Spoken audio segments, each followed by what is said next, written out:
नमस्कार बच्चों। हमारे अध्याय चल रहा है सूर्यकांत त्रिपाठी निराला का। इस अध्याय में के दो पार्ट हैं। एक पार्ट है आपके अभी न होगा मेरा अंत और दूसरा मातृवंदना। पहला जो भाग है अभी न होगा मेरा अंत वो अपन पढ़ चुके हैं। अब आपको अपने को पढ़ना है मातृवंदना। मातृवंदना कविता का मूल भाव क्या है, क्या बताया है इस कविता में, सबसे पहले वो देखिए आप। मातृवंदना कविता में निराला का राष्ट्र प्रेम मुखरित हुआ है। इस कविता में निराला जी का जो राष्ट्र प्रेम है, देश प्रेम की भावना है जो मुखरित हुई है, प्रकट हुई है, मुखर हुई है, जिसमें वे अपने अर्जित सभी कर्म फलों को माँ भारती के चरणों में अर्पित कर अपने को धन्य महसूस कर रहे हैं। यानी कहने का भाव है निराला जी ने अपने श्रम का श्रेय, जो कर्म करने से जो फल मिला है, श्रम करने से जो फल मिला है, परिणाम मिला है, उन सब को माँ भारती के मतलब भारत माता के चरणों में अर्पित करना चाहते हैं। भारत माता को दे दिया कि हे भारत माता, मैंने तुम्हारे ऊपर जन्म लिया, खेल कूद कर बड़ा हुआ, और तुम्हारे ऊपर जन्म लेकर खेल कूद कर बड़ा होकर मैंने ये कर्म किए हैं, ये मैं तुम्हारे चरणों में भेंट करता हूँ, अर्पित करता हूँ। इसका श्रेय भारत माता का ही है। वो धन्य महसूस कर रहे हैं। कवि जीवन पथ के सभी विघ्न बाधाओं को पार करता हुआ, भाई मानव का जीवन है बच्चों, आपको मालूम है जीवन है तो संघर्ष भी है, जीवन है तो कष्ट पीड़ा दुख दर्द भी है। देवताओं के जीवन में कोई दिक्कत ही नहीं है, मनुष्यों के लिए है। तो जीवन की सभी विघ्न बाधाओं को पार करता हुआ माँ की सेवा में अपना बलिदान कर उसे हर दुख से मुक्त करना चाहता हूँ। भारत माता को कोई दिक्कत नहीं होनी चाहिए, क्योंकि ये वही अंग्रेजों के समय की लिखी हुई कविता है, अंग्रेजों के काल की। तो वही देश की आज़ादी के लिए जोश जगाना है, प्रेरित करना है जनता को। विनय शिल्प में लिखी गई, विनम्रता के शिल्प में, भाई जैसे प्रार्थना के शिल्प में लिखी गई है एक अद्भुत कविता है मातृवंदना, माँ की वंदना। और माँ कौन? भारत माता, मातृभूमि। देखिए,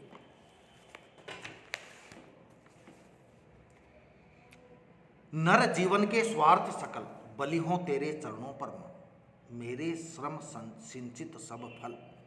कवि अपने सभी कर्म फल भारत माता के चरणों में समर्पित करते हुए कह रहे हैं, क्या कह रहे हैं, अपने को धन्य महसूस करते हुए कह रहे हैं कि हे माँ, मेरे श्रम से सिंचित अर्थात अर्जित, मेरे श्रम से सिंचित सब फल, सभी फल और मानव के सारे स्वार्थ, नर जीवन के सकल स्वार्थ, मैंने अपने जो श्रम से, परिश्रम से जो फल प्राप्त किया है,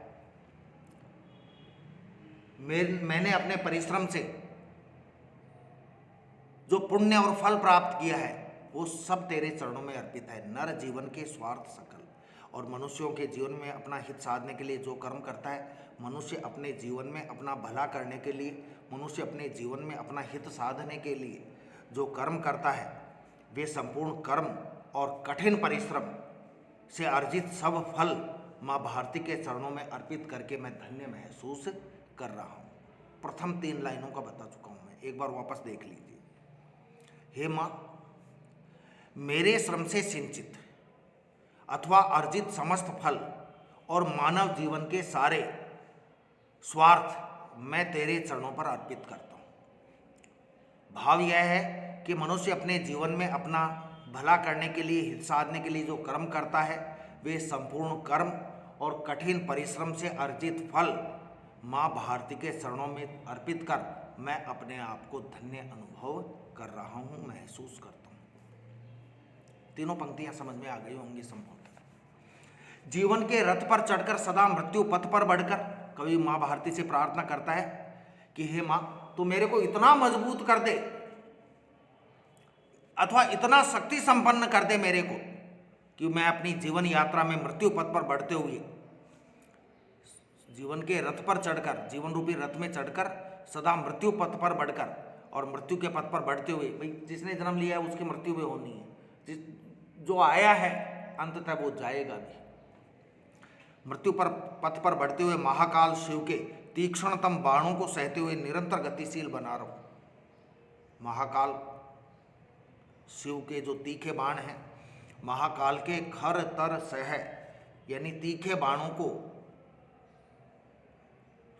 खर तर यानी तीखे और सर यानी बाण, सह यानी सह पाऊं, यानी उसके बाणों को मैं सह पाऊं, फिर भी मैं गतिशील बना रहा हूं, यानी मुझे मृत्यु का भय न हो। और मां मुझे इतनी शक्ति दे, मुझे तू कर दृढ़तर, हे मां भारती तू मुझे इतना दृढ़तर कर दे, दृढ़ मजबूत तर, मजबूत से मजबूत, बहुत मजबूत कर दे मेरे को। मुझे तू कर दृढ़तर, जागे मेरे उर में तेरी मूर्ति, कि कितना भी मैं कष्ट में या सुख में या दुख में हूं, हमेशा मेरी आंखों के सामने तेरी मूर्ति रहे, तेरी छवि रहे, तेरी तस्वीर रहे। कैसी मूर्ति? अश्रु जल धोत विमल, जैसे मंदिर में जाकर हम मूर्तियों के ऊपर जल चढ़ाते हैं, उनका अभिषेक करते हैं, वैसे ही मेरे दिल में तेरी मूर्ति रहे भारत माता, और वो मूर्ति में अपने अश्रु जल, आंसुओं के जल से, द्योत विमल यानी माता, आंसुओं के जल से धोई हुई माता की निर्मल मूर्ति सदा मेरे मन में प्रतिष्ठित रहे, मेरे दिल में रहे। कैसे धोई हुई? अश्रु जल से। लिखा हुआ है मेरे अश्रु जल ध्योत विमल, मेरे अश्रुओं के जल से ध्योत धोकर विमल जो स्वच्छ मूर्ति है वो जागे मेरे उर में तेरी, वो छवि, वो मूर्ति, वो तस्वीर, वो भाव हमेशा मेरे मन में रहे। दृग जल से पाप बल बलि कर दूं, हे माता तेरे नेत्र जल से शक्ति प्राप्त करके, तुम्हारे नेत्रों के जल से शक्ति प्राप्त करके मैं अपने जन्म के सभी श्रम से अर्जित सभी फल तेरे चरणों में अर्पित कर दूं। दृग जल से पा बल, तेरे नेत्रों के जल से, अश्रुओं से मैं बल पाकर बलि कर दूं जननी, हे भारत माता, हे माता मैं बलि कर दूं, न्योछावर कर दूं। क्या न्योछावर कर दूं? जन्म श्रम संचित फल, मैंने जन्म भर में, जीवन भर जो मैंने अपने श्रम से जो पुण्य प्राप्त किए हैं, फल प्राप्त किए हैं, वो सब मैं तेरे चरणों में अर्पित कर दूं। देखिए आगे अंतिम वो है, बाधाएं आए तन पर, मैं मानव हूं तो बाधाएं तो अनेक आएंगी मेरे शरीर पर, देखूं तुझे नयन भर, चाहे मेरे जीवन में कितना भी संकट आए, कितना भी दुख, कितनी भी पीड़ा आए, लेकिन हमेशा मैं तुझे देखता रहूं। कहने का मतलब है हमेशा मुझको तुम्हारा ध्यान रहे, हे माता। बाधाएं आए तन पर, चाहे मेरे शरीर पर कितनी भी बाधाएं, कितने भी कष्ट आए, लेकिन मैं तुझे हमेशा अपनी आंखों में रखूं। कहने का मतलब मैं तुझे कभी भूल नहीं पाऊं।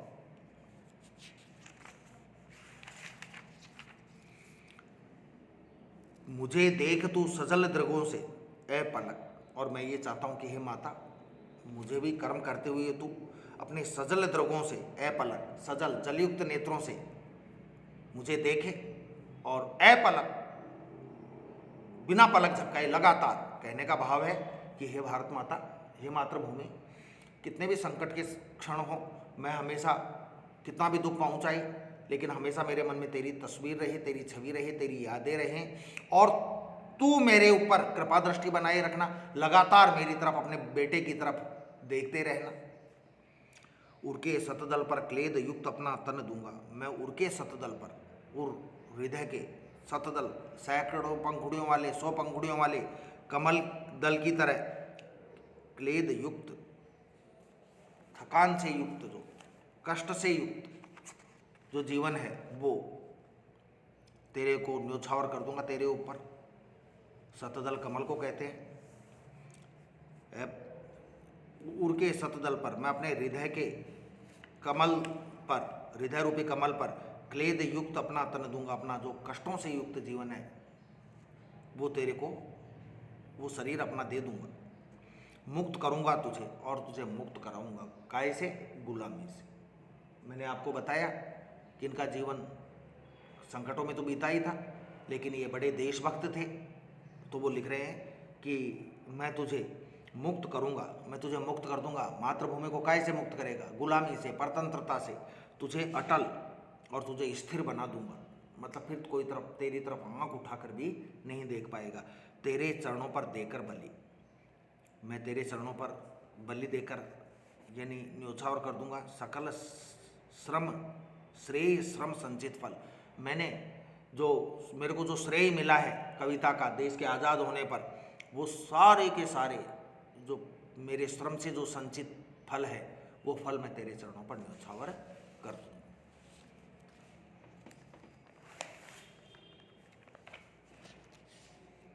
इसमें एक बात बता दूं, मातृ एक क्वेश्चन निकलता है, नोट कर लीजिए आप। मातृवंदना कविता का केंद्रीय भाव अपने शब्दों में लिखिए। मातृवंदना कविता का केंद्रीय भाव अपने शब्दों में लिखिए। देखिए मैं समझा देता हूँ। इसके अलावा क्वेश्चंस की बात है, पहला करना है, दूसरा करना है, पहला दूसरा और तीसरा चौथा पांचवा छठा सातवां आठवां नौवां करना है और 10वां 11वां करना है। इसमें 11वां क्वेश्चन देखिए, व्याख्या करनी है ही सारी। इसमें तो 3 ही दिए हैं, आपको पूरे चैप्टर की करनी है। अब इसमें देखो, मातृवंदना कविता का केंद्रीय भाव अपने शब्दों में लिखिए, वो मैं आपको समझा रहा हूँ। मातृवाद कविता में निराला जी ने अपने राष्ट्र प्रेम को अभिव्यक्त किया है, देश प्रेम को।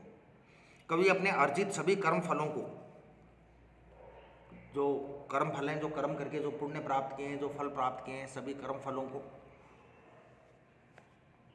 अपने तन को, मन को और धन को, अब 4 चीज़ें हो गई। अपना कर्म फल, जो श्रम करके जो कर्म फल प्राप्त किया वो, अपना तन, मन और धन, 3 चीज़ें ही। इन सबको माँ भारती के चरणों में अर्पित कर अपने को धन्य महसूस करता है, क्योंकि देश है तो हम हैं, हमसे देश नहीं है। कभी जीवन पथ के सभी विघ्न बाधाओं को ठेलता हुआ, भाई संसार है, ये कलयुग है, संसार है, कलयुग तो क्या, तो इसमें विघ्न बाधाएं, मानव के रूप में जन्म लिया है तो विघ्न बाधाएं आएंगी। इनको दूर करता हुआ, ठेलता हुआ माँ की सेवा में अपना बलिदान कर उसे हर दुख से मुक्त करना चाहता है, उसे स्वतंत्र कराना चाहता है। आ गई है वही बात, मातृभूमि को स्वतंत्र कराना चाहता है। उसकी अचल प्रतिमा को, मातृभूमि की छवि को अपने हृदय रूपी मंदिर में प्रतिष्ठित करना चाहता है। प्रस्तुत कविता मातृभूमि के चरणों में अपना सर्वस्व न्योछावर कर देने की प्रेरणा देती है। हो गए?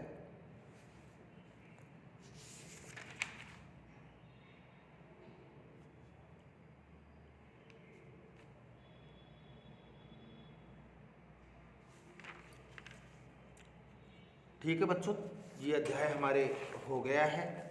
और पद्य की बात करें अपन, तो मैं आपको बता दूं, अगला चैप्टर हमारे हटा दिया गया है। नागार्जुन वाला तो देखना पड़ेगा हटाया या नहीं, 1 मिनट देख ही लेता हूँ।